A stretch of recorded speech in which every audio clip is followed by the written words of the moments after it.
Bonjour, je voudrais raconter dans cette vidéo la vie, du moins ce qu'on en connaît, du 5e pape de l'Église catholique, Saint Évariste. Il faut reconnaître que nous sommes entre 97 après Jésus-Christ et 108 après Jésus-Christ, c'est la date de sa mort, et nous sommes véritablement 20 ans après la destruction du temple de Jérusalem, à peu près 20 ans, un peu moins de 20 ans. On peut dire que le peuple juif a subi de grands malheurs. Il est persécuté dans l'Empire, mais tout de même, comme il se défend avec des armes, il l'est beaucoup moins que cette nouvelle religion considérée comme une secte du judaïsme et surtout qui se manifeste par l'idée suivante. On ne peut pas adorer les statues de l'empereur. On ne peut pas même mettre de l'encens devant les statues de l'empereur. Ce serait être polythéiste. Et donc, elle est considérée de plus en plus comme quelque chose de douteux, quelque chose de antisocial, une sorte de religion mauvaise qui viendrait de l'Orient. Lorsqu'il est élu pape par le clergé romain en 97, nous sommes à peu près contemporains de la mort du dernier apôtre, Saint Jean, sur l'île de Patmos. Et il y a des persécutions déjà qui s'emparent de l'Empire. Évidemment, nous ne sommes pas dans la toute première persécution, celle qui a eu lieu principalement à Rome, sous l'empereur Néron, et qui a consisté à vouloir accuser de l'incendie de Rome les chrétiens, cette secte pernicieuse qui se répandait de plus en plus dans la ville. Les historiens actuels sont de plus en plus d'avis qu'il n'y a pas eu d'attentat, pas même par Néron lui-même, mais que ce fut un tragique accident parce que la ville de Rome était beaucoup trop embouteillée avec des bâtiments en bois. Nous sommes donc, on peut le dire, à la toute fin de la période apostolique, et cette histoire est très intéressante parce qu'elle va nous permettre de comprendre ce que vit l'Église à chaque fois, puisque même sous Saint Évariste, l'Église aurait pu disparaître. Je vais le montrer à cause d'attaques de l'extérieur, mais surtout de l'intérieur, par l'hérésie gnostique. Alors, d'abord, quelles sont les sources? Eh bien, dans les catalogues pontificaux du IIe siècle, donc presque contemporains de Saint Évariste, qui sont utilisés par Saint Irénée de Lyon, par Saint Hippolyte, Évariste apparaît véritablement comme le cinquième évêque de Rome. D'ailleurs, dans le canon romain, c'est-à-dire dans la messe du canon numéro 1 de la liturgie de Vatican II, eh bien, on cite ces premiers papes. Il y a Pierre, il y a Lin, il y a Clément, et eh bien, on s'arrête là. Évariste n'est pas cité. D'abord, quel est son vrai prénom? Il faut reconnaître que dans ce catalogue-là, il porte le nom latinisé d'Aristus. Mais en réalité, d'après toutes les traditions, il est originaire de la partie grecque de l'Empire romain. Il était citoyen romain, mais comme saint Paul, il n'était pas véritablement romain. Il était d'origine juive puisque son père, qui s'appelait Judas, était un juif de Bethléem, en Galilée. C'est étonnant de voir la proximité qu'il y a entre sa naissance et puis la ville où Jésus est né lui-même. Fait-il partie de cette première fournée de gens qui se convertirent à partir du judaïsme au christianisme sous l'influence de saint Paul, mais aussi de Jacques, l'évêque de Jérusalem? On ne sait pas, on n'a aucune nouvelle sur les raisons de sa conversion, mais il devint chrétien et il se rendit à Rome. Il faut savoir que l'Église, ainsi l'Église apostolique, était, je dirais, très simplement organisée. C'était des familles qui se réunissaient souvent dans une maison privée. Il y avait bien l'évêque de Rome, qui avait un rôle très important, le successeur de Pierre et de Paul, qui était mort, eh bien, quelques années auparavant, sous la persécution de Néron. Être collaborateur de l'évêque de Rome, qui avait un siège tout à fait particulier à cause de cette succession apostolique, c'était en soi presque, eh bien, mériter le martyre, mériter un titre de sainteté, tellement le danger était grand. Les persécutions avaient été ouvertes, je l'ai dit, des décrets avaient été pris. Mais, fort heureusement, elles étaient sporadiques. Heureusement, il n'y avait pas perpétuellement des persécutions, mais très souvent, les empereurs romains et puis leurs légats, ceux qui dirigeaient la ville de Rome, s'attaquaient au sommet de l'Église. Ça veut dire qu'ils ne prenaient pas le petit peuple. Ils prenaient surtout les élites, les évêques, les prêtres et les diacres, qu'ils persécutaient, qu'ils exterminaient.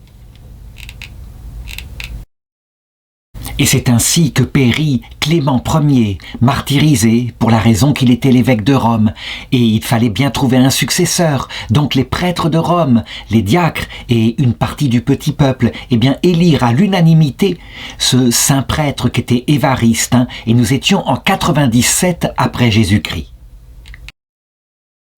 Du fait du danger qu'il y avait à être chrétien, eh bien, l'église de Rome ne manquait pas de ferveur. Souvent, il y avait peu de gens qui venaient aux offices, mais c'était des gens fortement pris par l'Esprit Saint, qui croyaient véritablement dans leur religion. Souvent, les gens étaient de milieux pauvres, des esclaves. Peu de gens venaient encore de l'élite romaine. Ça viendrait un peu plus tard. Mais il y avait déjà des intellectuels à cette époque-là, et l'hérésie majeure qui mettait en danger l'Église est une hérésie qui a été oubliée à notre époque, qui est bien moins connue que l'hérésie arienne qui apparaîtra beaucoup plus tard et qui nie la divinité du Christ, qui aura le succès qu'on connaît avec l'islam en particulier. L'hérésie de l'époque s'appelait le gnosticisme et Évariste eut tout de suite, alors qu'il était devenu pape, à lutter contre cette hérésie. En quoi consiste-t-elle? Eh bien, elle est très ancienne, elle trouve ses racines dans certains paganismes. En particulier, il faut le reconnaître, probablement dans l'Égypte antique. Il faut savoir que dans l'Égypte antique, il y a un dieu premier, qui est l'origine de tout, le dieu Ra, mais il y a tout de suite des dieux multiples qui viennent sur la terre et deux dieux particuliers très célèbres en Égypte, à savoir le dieu de la vie, Osiris, représenté en vert, avec sa femme Isis, qui véritablement fait fleurir les jardins de l'Égypte, qui donne les crues du Nil, qui permettent à l'Égypte de vivre. Et puis, un dieu du mal, son frère, qui s'appelle Seth, avec sa femme Nephthys, qui lui est le dieu rouge, le dieu du désert, une sorte de dieu avec un nez de tamanoir qui pourrait représenter le démon.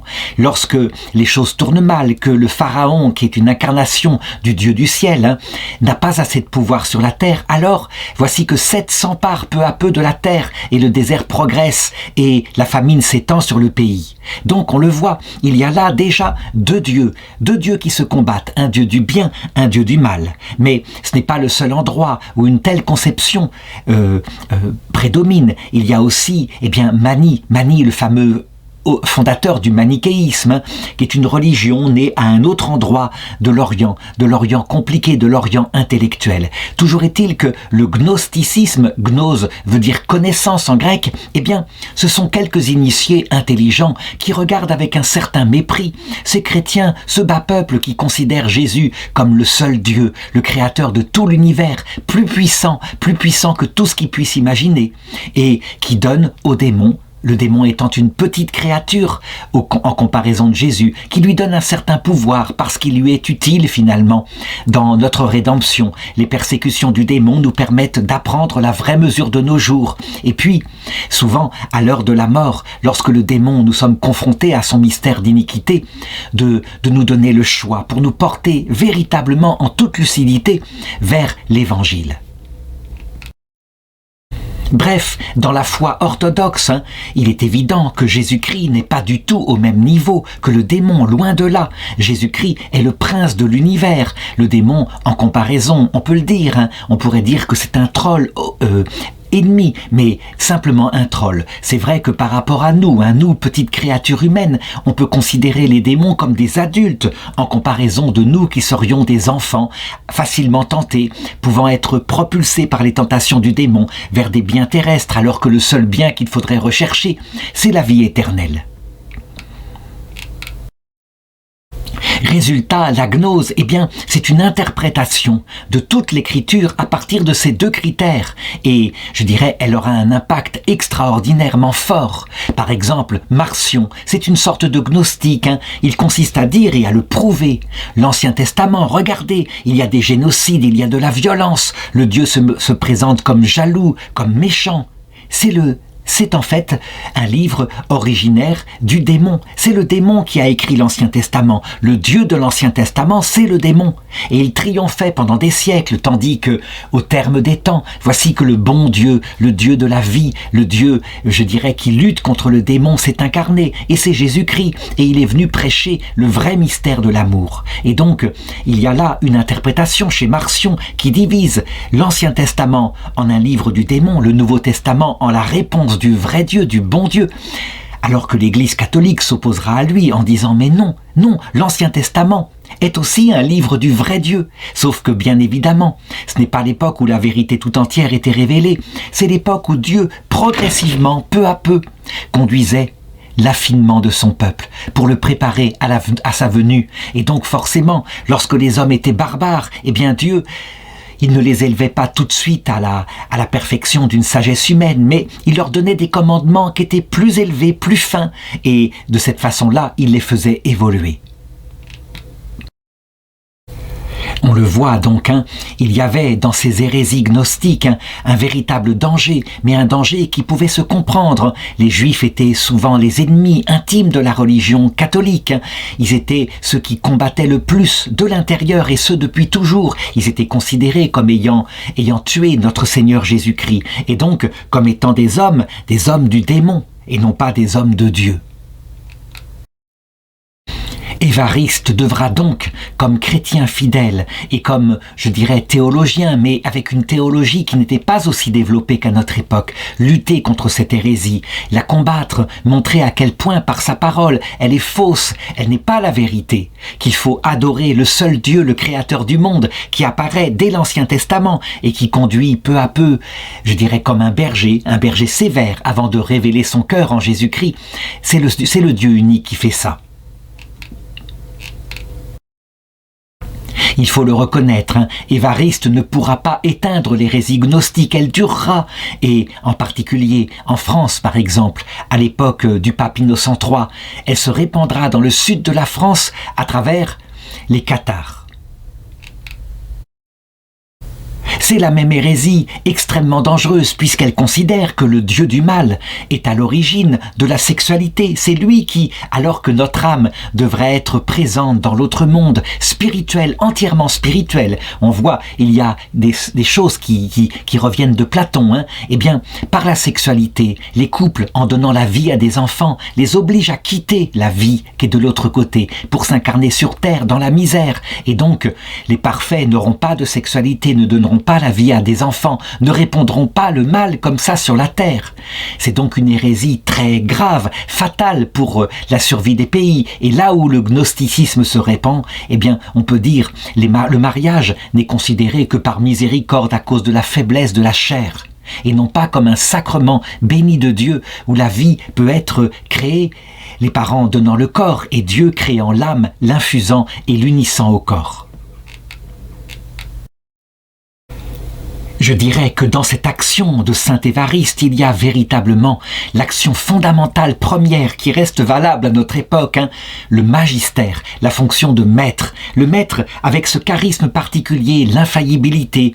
Le Seigneur ayant protégé à Pierre et donc à ses successeurs de protéger leur foi pour qu'elle ne défaille pas et qu'il confirme les frères dans la vraie foi. Tous les autres patriarcats qu'il y aura à cette époque-là qui se développent comme Antioche, Alexandrie, Constantinople, etc. Eh bien, les autres patriarcats, Jérusalem, parce que Constantinople, ce sera plus tard, verront de grands hérétiques se lever. Jamais, jamais le patriarcat de Rome. C'est le charisme particulier qui, en 1871, donc près de 1900 ans plus tard, sera défini par l'Église catholique dogmatiquement, le dogme de l'infaillibilité pontificale. Il y avait une autre fonction que bien sûr devait appliquer saint Évariste, la fonction de pasteur. Il devait organiser son église pour qu'elle puisse résister aux persécutions qui ne manqueraient pas de recommencer. Et donc on dit que c'est lui qui organisa le diocèse de Rome, tel que actuellement on en voit encore la tradition. Les cardinaux diacres, les cardinaux prêtres, les cardinaux évêques en réalité avec leurs vêtements rouges, aurait été organisé à l'époque de saint Évariste. Il nomme en effet des clergés, un clergé qui peut lui-même être décapité très vite. Si la persécution reprend, il y a des diacres au service de la charité fraternelle, distribuant les aumônes au peuple. Il y a les prêtres qui sont les collaborateurs directs de l'évêque de Rome. Et il y a enfin des évêques autour de lui qu'il nomme pour que l'évangile se répande dans les villes autour de Rome. Alors cette organisation du clergé de Rome lui sera contestée. Certains diront que non, elle est intervenue 150 ans plus tard, peut-être. Pourtant, il est raconté dans les annales qu'il procéda à 3 ordinations durant son pontificat qui furent célébrées au mois de décembre. Il promut 6 prêtres, 2 diacres, 5 évêques destinés à diverses églises. Donc on le voit là encore dans sa fonction de pasteur, il fut véritablement un grand pape, à l'origine de ce qu'est notre Église actuellement. Et puis, la 3e fonction qui lui est attribuée, c'est la fonction de grand prêtre, celui qu'organise la liturgie. Eh bien, on raconte qu'il fit 2 choses, 2 réformes. En particulier, il demanda à ce que l'autel pour célébrer la messe ne soit plus un autel en bois, mais qu'il soit un maître-autel fait de pierre. Et ça indique que, manifestement, il organisait l'Église pour qu'elle s'installe plus durablement. On ne faisait plus simplement les messes dans des maisons, on organisait une pièce consacrée à la célébration de la messe, une pièce dédiée à cela. Autre chose qu'on lui attribue, que les mariages soient rendus publics, les mariages entre catholiques. Mais ça, on peut en douter. Nous étions en fait beaucoup trop tôt dans l'histoire de l'Église. Probablement que, à l'époque, on se mariait sacramentellement avec la bénédiction du prêtre, mais que les choses se faisaient évidemment plutôt secrètement. Toujours est-il que, à cette période-là, voici qu'apparaît un nouvel empereur, l'empereur Trajan.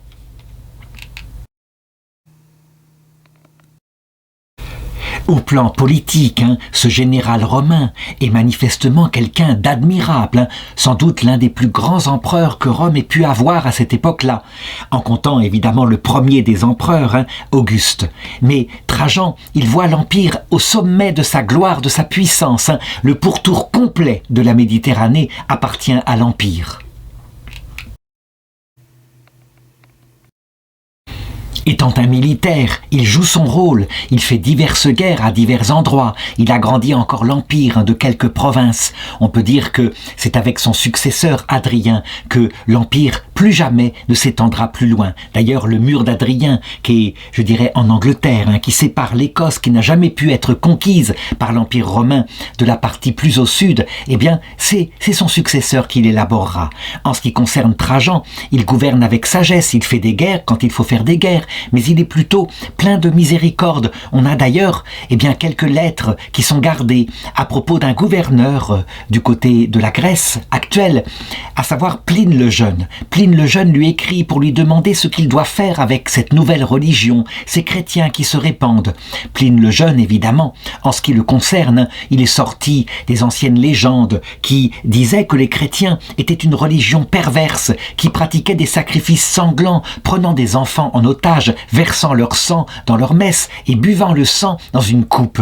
Bien évidemment, il s'est rendu compte que tout cela, c'était une crainte venant du peuple, que, en réalité, ils adoraient un Dieu qui avait été crucifié par l'Empire romain, mais que ce qui posait problème chez les chrétiens, c'est qu'ils refusaient habituellement d'offrir un sacrifice d'encens au statut de l'empereur et au Dieu de l'Empire, qui pourtant portait chance entièrement à l'Empire. Et donc, Pline le Jeune écrit à Trajan pour lui demander ce qu'il doit faire, et on voit que la réponse de Trajan est tout à fait modérée. Il dit: un chrétien ne peut être recherché et poursuivi uniquement en raison de sa foi.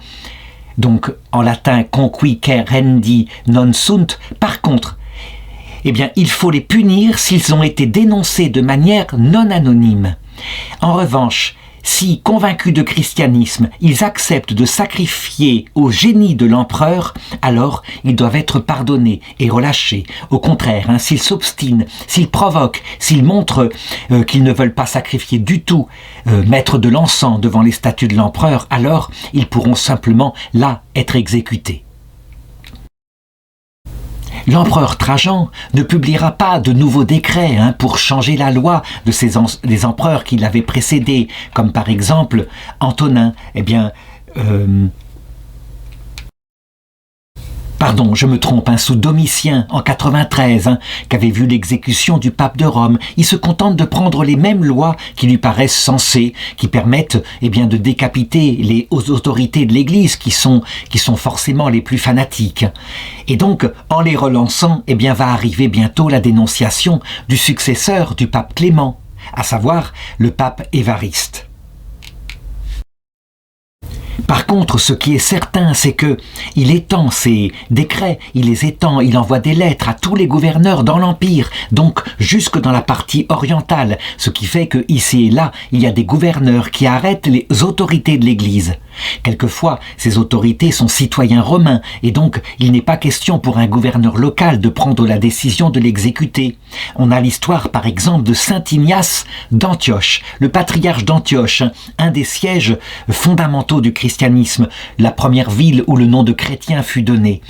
Saint Ignace est arrêté et manifestement c'est un évêque d'une grande ferveur, mais non seulement il a de la ferveur, mais en plus il semble se réjouir. On a donc toutes ces lettres qui indiquent comment, lorsqu'il fut déporté à Rome pour y être jugé, il écrit, il encourage les églises, il leur parle de son futur martyr, comment il sera dévoré par les bêtes. Ces lettres encourageront par la suite beaucoup de chrétiens à rester fidèles dans la foi.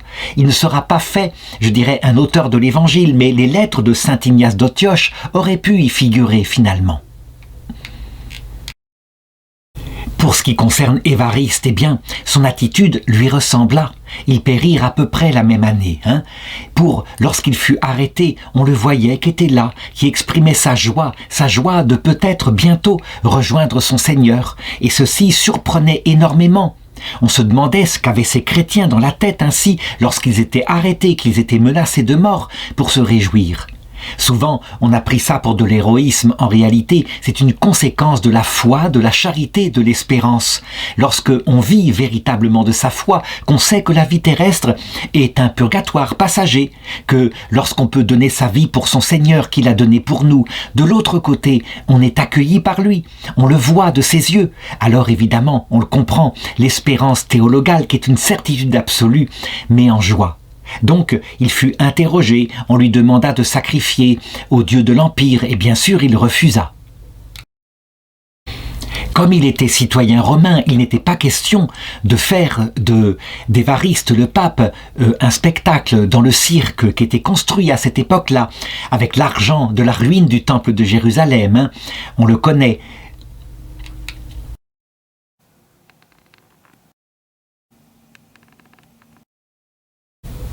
Il fut condamné à être exécuté par décapitation. C'était un droit des citoyens romains. Et donc voilà pourquoi, on le représente habituellement avec une épée et une crèche. Tels sont ses attributs. L'épée parce qu'il fut décapité. Et la crèche à cause de son origine, puisque son père était de Bethléem. Et donc on se dit que probablement il avait vécu son enfance bien après la période de Jésus, mais pas loin de l'endroit étant intact où notre Seigneur était né. Tout de suite, de pieux chrétiens récupérèrent son corps décapité. Il fut enterré auprès de l'apôtre Saint-Pierre, donc sur la colline du Vatican, le 6 des calendes de novembre, ça veut dire le 25 octobre de l'année 108. Quant au siège pontifical, il ne resta vacant que 19 jours. La ferveur était telle que très vite on trouva un successeur, à saint Évariste. Que conclure de ce pontificat qui dura donc 11 ans ? On le voit à cette époque-là. Si on avait dû juger de la survie de l'Église catholique, on aurait vu se multiplier partout dans les élites chrétiennes cette hérésie gnostique. On aurait dit, mais comment va-t-elle survivre ? L'Église, elle est dans les mains de Dieu, bien évidemment.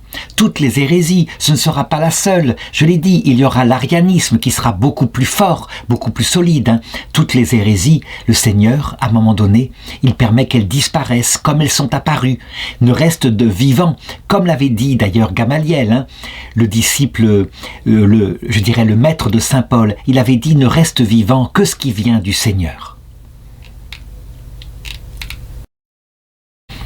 C'est une application qu'on doit faire à notre époque, où l'Église est secouée par de nouvelles hérésies très puissantes, mais elle est dans la main de Dieu et le renouveau vient à chaque fois comme le Seigneur le veut.